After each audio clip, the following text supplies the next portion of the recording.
성령님 좋은 아침입니다. 이 시간 성령님을 초청합니다. 오늘도 내 안에 오셔서 하나님을 기쁘시게 드릴 것을 소원하게 해주세요. 오늘 말씀을 통해 구체적으로 무엇을 해야 할지를 깨닫게 해주세요. 깨달은 것을 삶 속에서 실천할 수 있도록 도와주세요. 아멘. 오늘 함께 나누실 하나님 말씀은 민수기 16장 41절에서 50절까지 말씀입니다. 이튿날 이스라엘 자손의 온 회중이 모세와 아론을 원망하여 이르되 너희가 여호와의 백성을 죽였도다. 하고 회중이 모여 모세와 아론을 칠 때에 회막을 바라본즉 구름이 회막을 덮었고 여호와의 영광이 나타났더라. 모세와 아론이 회막 앞에 이름에 여호와께서 모세에게 말씀하여 이르시되 너희는 이 회중에게서 떠나라. 내가 순식간에 그들을 멸하려 하노라. 하심에 그 두 사람이 엎드리니라. 이에 모세가 아론에게 이르되 너는 향로를 가져다가 제단에 불을 그것에 담고 그 위에 향을 피워가지고 급히 회중에게로 가서 그들을 위하여 속죄하라. 여호와께서 진노하셨으므로 연병이 시작되었음이니라. 아론이 모세의 명령을 따라 향로를 가지고 회중에게로 달려간즉 백성 중에 연병이 시작되었는지라. 이에 백성을 위하여 속죄하고 죽은 자와 산자 사이에 섰을 때에 연병이 그치니라. 고라의 일로 죽은 자 외에 연병에 죽은 자가 14,700명이었더라. 연병이 그침에 아론이 회막문 모세에게로 돌아오니라.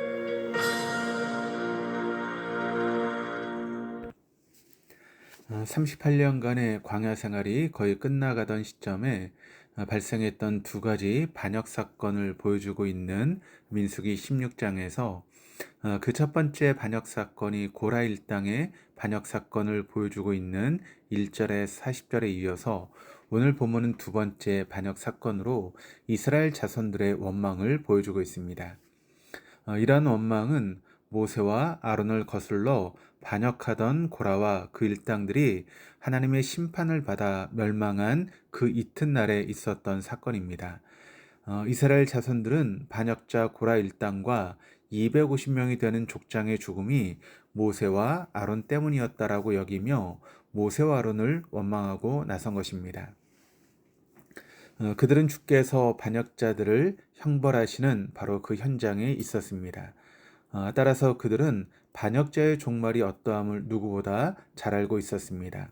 그럼에도 불구하고 그들은 단 하루 만에 또다시 고라 일당의 전초를 받는 것입니다. 41절에서 43절입니다.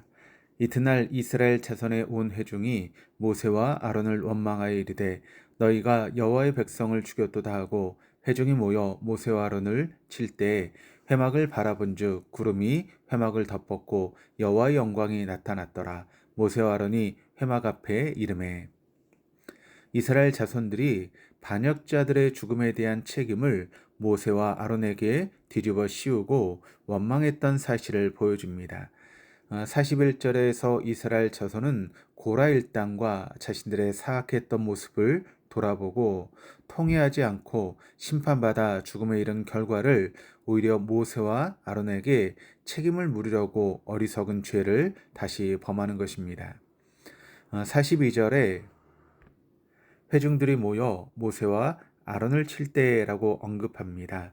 마치 한글 번역은 회중들이 떼를 지어서 모세와 아론에게 몰려들어 몽둥이나 그 어떤 것을 가지고 때리려고 하는 장면이라고 묘사해 놨지만 사실 이것은 지나친 의역입니다. 원어의 의미를 좀 더 살려서 번역해 보면 회중들이 모세와 아론을 그들의 지도자로 인정하지 않고 또한 무시하고 고라 무리와 250명의 죽음에 대한 책임을 전가하여서 죄인을 정죄하듯 모세와 아론을 궁지에 몰아 대적했다라고 하는 의미로 해석하는 것이 더 원어에 가까운 의미입니다. 이어 나오는 구름이 회막을 덮었고 라고 하는 표현 앞에는 히브리어 감탄사 보라라고 하는 단어가 있습니다. 보통 구름이 회막을 덮는 현상은 이스라엘 자손들이 진을 치고 하나님의 인도하심을 기다릴 때 나타나는 현상이었습니다. 그런데 모세가 이 감탄사를 사용하여 모두의 시선을 이것에 집중시키고 있는 이유는 성막 위에 머물러 있던 구름이 평소의 모습과는 다르게 회막을 덮고 있었음을 암시하고 있다라고 볼 수 있습니다. 자신들을 심판하기 위해서 두 번째 나타나신 여호와의 영광 앞에 모세와 아론을 애워싸며 원망하고 대적했던 온 회중들은 일제히 그들의 행동을 멈출 수밖에 없었을 것입니다. 왜냐하면 그들은 바로 하루 전 고라 일당과 분향하던 250들이 어떠한 여호와의 심판을 받았는지, 그리고 그들이 그 심판 앞에 어떠한 죽음을 맞이했는지를 목도했었기 때문입니다. 43절은 모세와 아론이 여호와의 영광의 나타나심을 보자마자 바로 스스로 현현하신 여호와의 영광 앞으로 나아갔다라고 하는 것을 보여줍니다. 이처럼 신속하게 행동을 취한 것은 모세와 아론은 여호와께서 자신들을 이스라엘 백성들과 여호와 사이의 중재자요 지도자로 세우셨음을 항상 잊지 않았기 때문이었으며, 또한 여호와께서 영광으로 나타나신 것은 자신들에게 어떤 지시를 하기 위한 것이었음을 잘 알고 있었기 때문이었습니다. 44절에서 45절입니다. 여호와께서 모세에게 말씀하여 이르시되 너희는 이 회중에게서 떠나라. 내가 순식간에 그들을 멸하려 하노라 하시매 그 두 사람이 엎드리니라.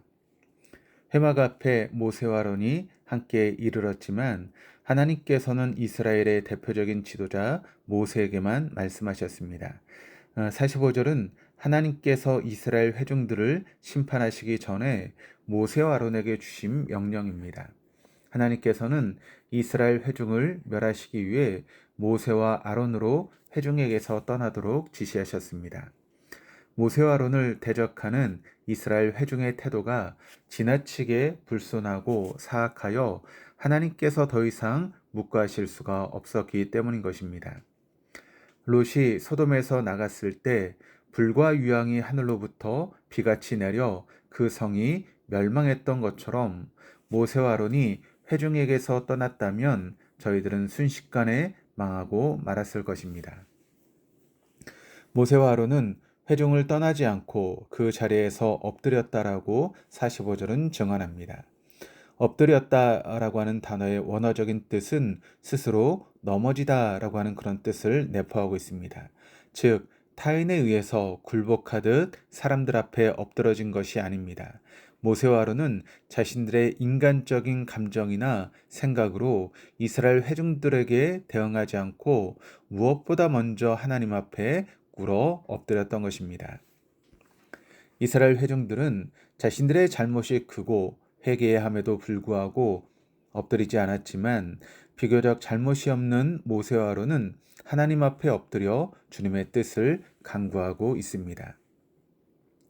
이스라엘 회중들과 모세와 아론의 모습에서 우리의 모습이 잘 나타나 있음을 부인할 수 없습니다. 하나님을 깊이 알아가는 사람과 신앙적 성숙을 이루는 사람의 모습과 그렇지 못한 모습의 차이가 극명함을 깨닫게 됩니다. 하나님의 뜻을 목도하며 대면했을 때 과연 우리의 모습은 어떠한지 생각해 볼 수 있기를 기도합니다. 46절에서 47절입니다. 이에 모세가 아론에게 이르되 너는 향로를 가져다가 제단에 불을 그것에 담고 그 위에 향을 피워 가지고 급히 회중에게로 가서 그들을 위하여 속죄하라. 여호와께서 진노하셨으므로 연병이 시작되었음이니라. 아론이 모세의 명령을 따라 향로를 가지고 회중에게로 달려간즉 백성 중에 연병이 시작되었는지라. 이에 백성들을 위하여 속죄하고. 모세가 아론에게 백성들을 위하여 향을 두어 속죄하되 조금도 지체하지 말고 신속하게 행할 것을 지시하는 장면입니다. 원래 향은 성막 안에서 드리는 예물인데 이날은 상황이니만큼 성막 밖에서 드리게 됩니다. 또한 대제사장 아론은 결코 죽음을 접할 수 없었는데 이날은 이스라엘을 살리기 위해서 죽음을 접해야만 했습니다. 여러 가지 면에서 예외적인 날이었습니다. 바로 전날은 향로로 인하여 사람들이 죽임을 당했는데 이날은 향로로 인하여 살게 된 것입니다. 하나님께서 인정하시지 않는 반역자들의 향로는 죽이는 도구였지만 하나님께서 인정하신 아론의 향로는 살리는 통로로 사용되었습니다. 하나님의 인정 여부가 같은 물건이라도 이렇게 대조적으로 효과를 발휘하게 됩니다. 47절에 아론이 급히 향로를 가지고 회중에게로 달려가니 이미 수많은 사람들이 연병으로 죽어가고 있었습니다. 일반적으로 향은 구약에서 간절한 기도를 상징합니다. 48절에서 50절입니다. 죽은 자와 산자 사이에 섰을 때 연병이 그치니라. 고라의 일로 죽은 자 외에 연병에 죽은 자가 14,700명이었더라. 연병의 그침에 아론이 회막문 모세에게로 돌아오니라. 아론은 연병으로 이미 죽은 사람들로부터 살아있는 사람들이 전염되어 연병에 걸리지 않도록 그 사이에 서서 자신의 온몸으로 막아냅니다. 아론이 죽음을 무릅쓰고 용감하게 행동하여 더 이상의 피해는 발생하지 않았지만 이 일로 인하여서 이미 죽은 사람이 14,700명에 이르렀습니다. 그러니까 고라의 반역으로 죽은 수를 합하면 15,000명에 달하는 엄청난 숫자가 하루 사이에 목숨을 잃었던 것입니다. 죽음에 대한 경험은 너무도 끔찍한 일이었지만 이 일로 인하여 이스라엘은 아론 대제사장의 백성들을 향한 사랑과 헌신을 실감할 수 있었습니다. 이 일로 인하여 이스라엘 자손들이 처음 아론과 모세를 두고 했던 당신들이 주의 백성을 죽였소라고 하는 말이 얼마나 잘못되었는가라고 하는 것이 드러나게 됩니다.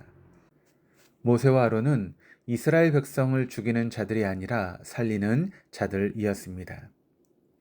오늘 본문은 권위에 대한 도전은 하나님께서 용서치 않으신다는 것이 그 핵심적인 내용이 아닙니다.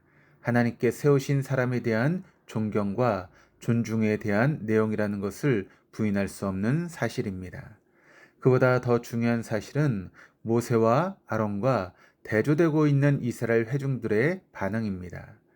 모세와 아론에게 맹렬하게 달려드는 이스라엘 자손들에게 보인 모세와 아론의 반응은 중재와 용서와 겸손이었습니다. 반면 모세와 아론에게 원망을 쏟아낸 이스라엘 회중의 모습은 불평과 원망과 죄를 감당하지 못하여 어쩔 수 없는 공포였습니다. 우리는 과연 우리의 삶 속에 나타내고 열매 맺고 있는 모습이 무엇인지 조용히 우리의 삶을 돌이켜보기를 소원합니다.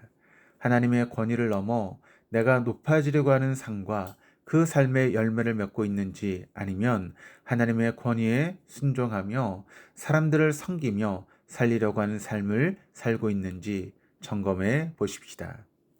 나의 생각과 다르게 느껴지며 때로는 말씀대로 살면 분명히 실패해 보일 것 같아 보여도 하나님의 부르심과 말씀의 뜻대로 살아가는 복된 하루가 되실 수 있기를 소망합니다. 그리하여 주님을 등지는 삶을 살지 않게 되는 복된 하루 되어줄 수 있기를 소망합니다. 오늘 하루도 영적으로 산자와 죽은 자 사이에 서서 주님의 복된 통로로 살아가는 복된 성도들 되실 수 있기를 주님의 이름으로 축원드립니다. 기도하시겠습니다. 하나님 아버지, 불평분만이 가득했던 이스라엘 자손들과 다를 바 없었던 저희들을 사랑하사 중보자가 되시며 화목제물 되신 예수 그리스도를 이 땅에 보내주시고 믿게 하신 은혜에 감사드립니다. 우리의 삶도 예수님을 닮아 죽어가는 사람들에게 주님의 사랑을 전하고 주님의 진노가 있는 곳에 간절한 기도로 이 땅과 우리 이웃을 섬기는 인생이 되게 하여 주옵소서. 주님의 공로 때문에 주님의 진노를 명케 되었음을 잊지 않는 우리가 되게 하여 주옵소서. 감사드리며 예수 그리스도 이름으로 기도드립니다. 아멘.